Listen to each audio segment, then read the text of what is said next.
کل کو ہم نے بات کی تھی کہ نفس اور شیطان انسان کو کیسے گمراہ کرتا ہے، کیسے ان کو پٹیا پڑھاتا ہے، کیسے ان کو گناہ کرواتا ہے، اور کیسے ان کو پھر گناہ کرنے کے بعد اللہ کی رحمت سے مایوس کرتا ہے۔ اور گناہ اتنا انسان کو نقصان نہیں پہنچاتا، کیونکہ گناہ تو دیکھو، جب آپ سے گناہ ہوتے ہیں تو آپ کے پاس ایک آپشن آ جاتا ہے عبادت کا، رائٹ؟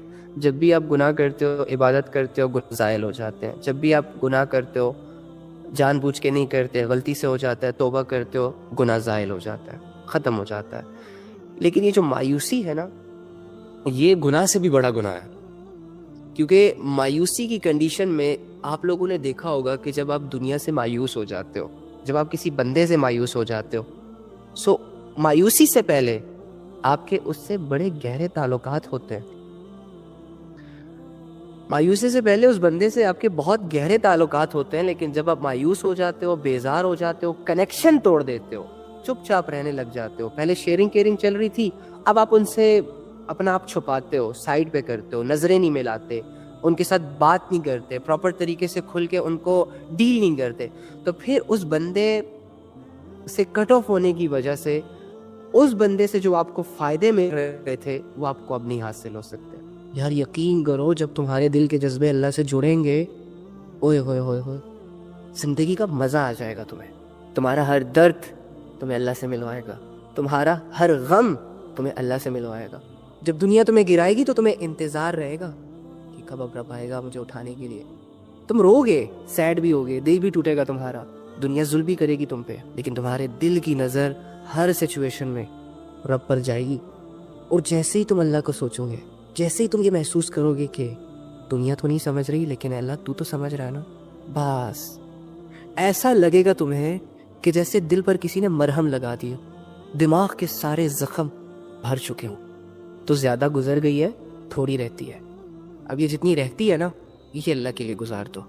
اپنا ہر کام اللہ کے سپرد کر دو، اپنی زندگی اللہ کے سپرد کر دو۔ ان اللہ یحب الذین یقاتلون فی سبیلہ صفا کانہم بنیان مرصوص۔ آج اس ورڈ کو پڑھنے کے بعد نا دل کے جذبے کھل رہے ہیں۔ حقیقت یہ ہے کہ اللہ ان لوگوں سے محبت کرتا ہے کہ جو اس کے راستے میں اس طرح صف بنا کے لڑتے ہیں کہ جیسے وہ سیسا پلائی ہوئی ایک عمارت ہو، ایک ایسی مضبوط عمارت کہ جس کے گر جانے کا کوئی امکان نہ ہو۔ وہ موت کہ جس موت کا تذکرہ سن کے اللہ کے نافرمانوں کے ہوش اڑ جائے، ان کے حوصلے پست ہو جائے۔ جب اسی موت کا تذکرہ اللہ کی دیوانوں کے سامنے آتا ہے تو یہاں ہمارے ایک لیڈر کا کال مجھے یاد آ رہا ہے کہ حضرت خالد بن ولید نے جب رومیوں کو کہا تھا کہ یاد رکھو کل تمہارا سامنا ایسے لوگوں سے ہونے والا ہے کہ جن کو موت اتنی عزیز ہے جتنی کہ تمہیں زندگی۔ موقع ڈھونڈتے ہیں شوق شہادت میں، اللہ سے ملنے کے موقع۔ ان کی آنکھیں بےتاب ہے، ان کے دل بےتاب ہے کہ کب وہ ان جسموں کی، ان سانسوں کی، ان راحتوں کی اللہ کی خاطر قربانی دے کر اپنے تھکے ہارے بدن، اپنے کٹے کٹائے جسم اللہ کے سامنے پیش کرے اور اللہ سے اپنے ریوارڈز لے سکے۔ مسلمان اپنے سیلف ڈیفenس کے لیے اور لوگوں کی بھلائی کے لیے ہتھیار ضرور اٹھاتا ہے، لیکن وہ لڑتا جذبے سے، ایمانی قوت سے۔ اللہ مجھے دیکھ رہا ہے، اللہ میرا حامی و ناصر ہے۔ جو لذتیں اویل کر کے تم یہ کہتے ہو نا کہ مجھے بڑا مزہ آیا، گناہوں کے مشن میں جو سکسیسفل ہو جاتے ہو اور یہ کہتے ہو کہ مجھے کسی نے دیکھا نہیں، شکر ہے الحمدللہ۔ جب میں اور تم سنسیئر ہو کر اپنی ان حالتوں کے بارے میں سوچیں گے نا، اور سوچنے کے بعد جب ہماری عقل روشن ہوگی، تو یہ گناہ اور ان سے ملنے والی ہر لذت آپ کو پھیکی لگے گی، اور آپ کو افسوس ہوگا اپنے آپ پر، اپنے اعمال پر، اپنے کردار پر کہ یار دعویٰ میں نے اللہ کا کیا اور ساری عمر وہ کرتا رہا جس سے اللہ رب العزت نے منع کیا۔ جب بھی جس نے گناہوں کی طرف دعوت دی، فوراً لبیک کہا، اپنے آپ کو پراپر طریقے سے تیار کیا، آئینے کے سامنے کھڑا ہو کر اپنی شکل سواری گناہوں کو کرنے کے لیے، گناہوں کی طرف قدم بڑھانے کے لیے۔ لیکن بات جب اللہ کی آئی تو 2 قدم آگے اٹھانے کے بجائے 2 قدم پیچھے ہوا۔ جب بھی بات دنیا کی آئی، اسلام لانے سے پہلے بہت سارے صحابہ کی زندگیاں اندھیروں میں تھی، لیکن جب اللہ کی آیتیں اتری اور اللہ کی آیتوں کے ذریعے سے ان لوگوں کو سمجھایا گیا، اور پھر جب وہ لوگ سمجھ گئے تو اللہ رب العزت نے ان کو عزت دی، نام دیا، شہرت دی، سب سے بڑی بات اپنی رضا دے دی، اپنا تعارف دے دیا، اپنے لیے جان دینے کے جذبے دے دیے ان کو، اور آج تک دنیا میں ان کے نام زندہ ہے۔ اسی طرح آج بھی اگر کوئی انسان گناہوں سے باہر آنا چاہتا ہے، ڈر جائے، رک جائے، تو اللہ رب العزت اس کی ذلالت کو ختم کر کے اسے عزتوں کا تاج پہنائیں گے۔ آج بھی اگر کوئی اللہ سے دور جانے کا سفر روک دے اور اللہ کے قریب آنے کا سفر سٹارٹ کر دے تو اللہ رب العزت اس کے لیے ہدایت کے راستوں کو آسان کر دیں گے۔ آج بھی کوئی انسان اگر اپنے گناہوں کو کرتے کرتے تھوڑا سا اللہ سے ڈر گیا، اپنی آخرت کو سوچ کے تھوڑا سا اپنا مائنڈ سیٹ چینج کر لے، تو اللہ آج بھی اس انسان کو اپنانے کے لیے تیار ہے۔ اللہ فرماتے ہیں کہ انما المؤمنون الذین اذا ذکر اللہ وجلت قلوبهم واذا تلیت علیہم آیاتہ زادتہم ایمانا۔ پڑھیں تو صحیح اللہ کی باتوں کو، پتہ چلے گا آپ کو کہ آپ کا رب آپ سے کیا کہہ رہا ہے، کہ مومن تو وہ لوگ ہوتے ہیں کہ جب ان کے سامنے اللہ کی بات کی جاتی ہے تو ان کے دل ڈر جاتے ہیں، لرز جاتے ہیں، اور جب قرآن کے ذریعے سے ان کو سمجھایا جاتا ہے، جب ہمارے گھروں پر عمومی عذاب ٹوٹتے ہیں تو گھروں میں سب سے اونچی جگہ پہ رکھا ہوا قرآن، الماریوں میں پیک پڑا ہوا جانماز ہمیں یاد آ جاتا ہے۔ ہماری یہ ہاتھ جو گناہ کرتے کرتے تھک چکے ہوتے ہیں، پھر یہی ہاتھ جب کسی ایسی سچویشن میں جاتے ہیں جہاں اللہ کے علاوہ کوئی اور مددگار نظر نہ آئے تو وہاں ہم فل کنسنٹریشن کے ساتھ اپنے اللہ کو پکارنے لگ جاتے ہیں، یا اللہ میری مدد کر، یا اللہ یہ پریشانی، یا اللہ فلاں مسئلہ وغیرہ وغیرہ۔ اچھی بات ہے، کرنا بھی چاہیے، لیکن ڈرنا اور فکر اس دوسرے حصے کی کرنی چاہیے جو اللہ کہہ رہے ہیں کہ جب میں ان کی پرابلمز کو سالو کر دیتا ہوں تو پھر یہ ایسے ہو جاتے ہیں جیسے مجھے کبھی پکارا ہی نہ ہو۔ بیماری، پریشانی، آزمائش کے ہوتے ہوئے بڑے وعدے ارادے کرتے ہیں کہ اللہ ایک دفعہ یہ کر دے، آئندہ کے بعد کچھ نہیں کروں، اللہ اس مسئلے سے نکال دے، آئندہ کے بعد یہ نہیں کروں گا، وہ نہیں کروں۔ اور جب اللہ تعالیٰ وہ مسئلہ سالو کر دیتے ہیں، جب وہ دعا قبول کرتے ہیں، پھر سے اپنی پرانی زندگیوں میں ہم چلے جاتے ہیں، پھر سے اپنے آپ کو لذتوں کے حوالے کر دیتے ہیں، پھر سے دنیا کو سمیٹنے میں مصروف ہو جاتے ہیں اور اللہ رب العزت کی یاد سے غافل ہو جاتے ہیں، اس کو پکارنا چھوڑ دیتے ہیں۔ اگر آپ ذرا سے سوچیں نا تو واقعی یہ ایک بہت اسٹرینج سچویشن ہے، تو ایسا نہیں کرنا چاہیے یار۔ اور جو لوگ حد سے گزر جاتے ہیں انہیں اپنے کرتوت اسی طرح خوشنما لگتے ہیں۔ وہ اگر ایک برائی بھی کر رہے ہوں گے نا تو وہ برائی کو کرتے ہوئے بھی یہ ایڈمٹ نہیں کریں گے کہ ہم کوئی برا کام کر رہے ہیں، وہ معاشرے کے سکوپ کو فالو کرتے ہیں، ٹرینڈ کو فالو کرتے ہیں، جو لوگ کریں گے وہ کریں گے، اچھے برے کی تمیز نہیں کریں گے۔ پرلے درجے کی گمراہی ہے یہ کہ ایک انسان گناہوں کو جان، تو دیکھ رہے دنیا کو کتنی بدل گئی ہے نا یار، سب کتنے کھوکھلے ہو گئے ہیں نا، بظاہر سب ٹھاٹ بھاٹ میں لگ رہے ہیں لیکن اندر سے خالی ہیں، ادھورے ہیں، کھوکھلے ہیں۔ لوگ گندگی کو پسند کر رہے ہیں، گندگی میں رہنے کو پسند کیا جا رہا ہے، گندگیوں میں آگے بڑھنے کی پلاننگز کی جا رہی ہیں، کوششیں کی جا رہی ہیں، اور پھر روتے ہیں کہ سکون نہیں ہے، اطمینان نہیں ہے۔ ارے بھائی سکون کیسے آئے گا جب دل بے ایمان، نیتیں خراب، اعمال بگڑے ہوئے، تو کہاں سے آئے گا سکون؟ کہاں سے آئے گی دلوں میں وہ اطمینان والی، سیٹسفیکشن والی فیلنگز؟ آج انسان جو انسانیت بھول رہا ہے، مسلمان جو مسلمانیت بھول رہا ہے، یہ سب ان کی اپنی منمانیوں کا نتیجہ ہے۔ اللہ نے کہا تھا یہ نہیں کرو اور انسان نے کہا خیر ہے کچھ نہیں ہوتا۔ اللہ نے کہا یہ کرو، انسان نے کہا بعد میں کر لیں گے۔ ارے ان راستوں پہ نہیں چلو، برباد ہو جاؤ گے، تباہ ہو جاؤ گے۔ انسان نے کہا کچھ نہیں ہوتا، یہ پرانی بات ہے، چل کے دیکھتا ہے، مزہ ہے، سکون ہے، اطمینان ہے، دولت ہے، شہرت ہے، عزت۔ ہاں ٹھیک ہے، بہت سارے غلط راستے انسان کو بہت کچھ دے جاتے ہیں، لیکن بھائی یہ دنیا ایویں تو نہیں مہربان نا آپ پر، کچھ نہ کچھ لے گی آپ سے۔ دنیا کی پرواہ نہیں کرو، اللہ کی پرواہ کرو۔ دنیا جائے بھاڑ میں، اللہ کو کسی صورت مائنس نہیں کرنا لائف سے۔ زندگی گزارو، مرو، اللہ سے وہ جگہ لو، وہ جنت لو جس کی زمین تمہیں سیٹسفائیڈ کرے گی، جس کی دولتیں، جس کی عیش و عشرت تمہیں ایک الگ ہی وائب دے گی، جس کی خوبصورتی تجھ پہ سوٹ کرے گی۔ بس خیال کرنا کہیں چھوٹی چیزوں پہ راضی نہ ہو جانا، کہیں دنیا کی خاطر آخرت کو برباد نہ کر دینا، کہیں حسین چہروں کے پیچھے بھاگتے بھاگتے اپنے رب سے غافل نہ ہو جانا، کیونکہ اللہ تجھے بار بار یہ کہہ رہا ہے مجھے یاد رکھنا، میرے تعلق میں رہنا، غافل نہ ہو جانا، بھول نہ جانا مجھے۔ دنیا کی یہی کوشش ہے کہ تو اسے بھول جائے۔ جب تو اللہ کو بھول جائے گا نا، ختم، تو کچھ نہیں ہے بھائی۔ کہتا رہے اپنے آپ کو جھوٹی زبانوں سے میں خوش ہوں، نہیں ہے خوش، سمجھتا رہے خود کو کہ بہت مشہور ہو گیا ہوں، ملین فالوور بن گئے، 2 ملین فالوور بن گئے، سبسکرائبرز بن گئے، اور بھائی ٹکے کی اوقات نہیں ہے تیری۔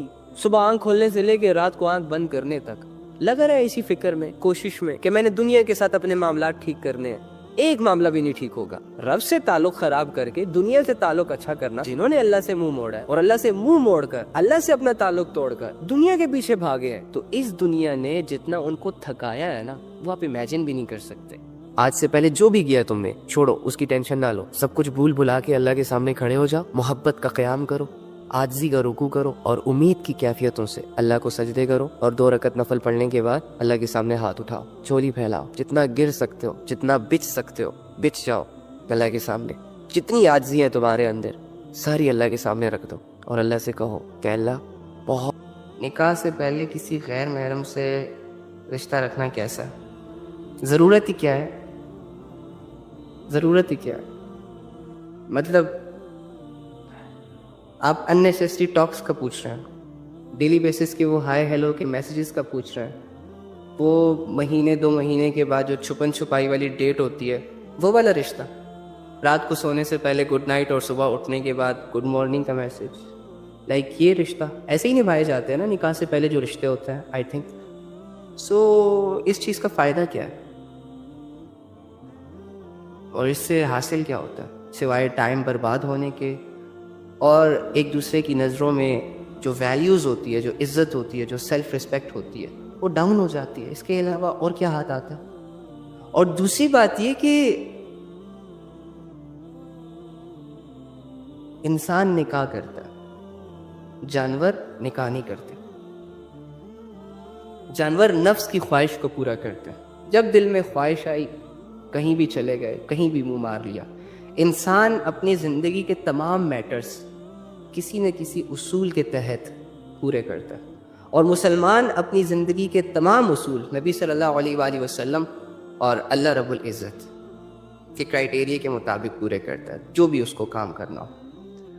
تو نبی صلی اللہ علیہ وآلہ وسلم نے تو اس چیز کو اپریشیٹ نہیں کیا، انہوں نے تو نکاح کو اپریشیٹ کیا. تو مین مقصد آپ کو پتہ ہے کہ نکاح ہے.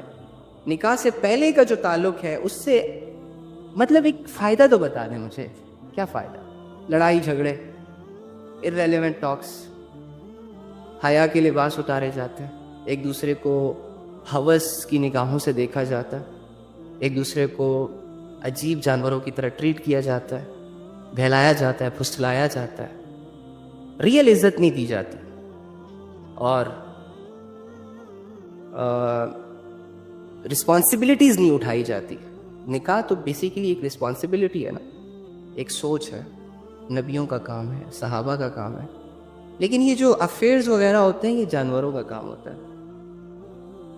اور اصل محبت تو ہوتی ہی نکاح کے بعد ہے.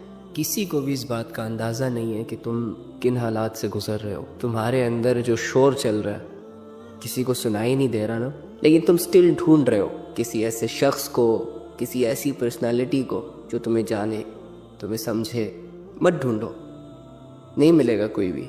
کیونکہ جو سمجھتا ہے، جسے ہماری قدر ہے، جسے ہماری پرواہ ہے اور جو ہمیں سمجھ رہا ہے، اس ذات کو تو ہم بلا بیٹھے. تو پھر ان مٹی کے پتلوں سے کیا امیدیں لگانا؟ کوئی ہے جو تمہیں سمجھتا ہے، کوئی ہے جو اس شور کو جانتا ہے جو تمہارے اندر چل رہا ہے، کوئی ہے جو تمہیں بنا مطلب کے سننا چاہتا ہے، تمہیں ایک مقام تک پہنچانا چاہتا ہے. میں نے اور تم نے اس کی طرف دھیان نہیں دیا.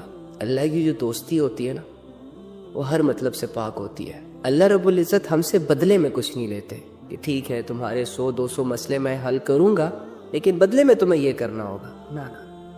اور جہاں تک عبادت کی بات ہے تو وہ تو اس نے تمہارے بھلے کے لیے تم پر فرض کی ہے، تاکہ تم یہ بھول نہ جاؤ کہ تم پر کسی کی نظر ہے، تاکہ تمہیں یہ احساس ہوتا رہے کہ دنیا کی سپر پاور تمہارے ساتھ ہے. میں نے اور تم نے جتنا اللہ کو اگنور کیا ہے نا، اتنا ہم نے کسی کو نہیں کیا. تو ایک کام کر، آج رات جب سب سو جائے نا تو چھپکے سے اٹھنا، کسی کو کانوں کان خبر نہیں ہونی چاہیے، وضو کرنا محبت سے، اور سب سے الگ تھلگ ہو کر جانماز پکڑ، بچھا اور اس پر کھڑا ہو جا. ہاتھ باندھ، آنکھیں بند کر، امیجن کر کہ تیرا رب تیرے سامنے کھڑا، وہ رب جس کا تو بندہ ہے، اور اسے اپنا سب کچھ مان. اور یہ تصور کر کہ آج میں اپنے رب سے اس دنیا کی شکایتیں کرنے آیا، آج میں اپنے رب سے دل کے راز بیان کرنے آیا. 2 رکعت نفل نماز پڑھ، اور نماز پڑھنے کے بعد جھولی پھیلا دے، ہاتھ اٹھا دے، بچھا دے خود کو، عاجز بنا خود کو، اور دل کی گہرائیوں سے پکار اپنے اس رب کو جو تیرے دل کے حال کو جانتا ہے، جو تب بھی تیرے ساتھ تھا جب دنیا تیرے ساتھ نہیں تھی، اور جو آج بھی تیرے ساتھ ہے. وہ اکیلا کافی ہے تجھے سنبھالنے کے لیے. اگر تو گر چکا ہے تو وہی تجھے اٹھا سکتا ہے. اس یقین، اس امید، اس تصور کے ساتھ اپنا حال دل اپنے رب کو سنا. اللہ کے سامنے کھڑے وہی ہوتے ہیں جن کو اللہ کی ضرورت ہوتی ہے.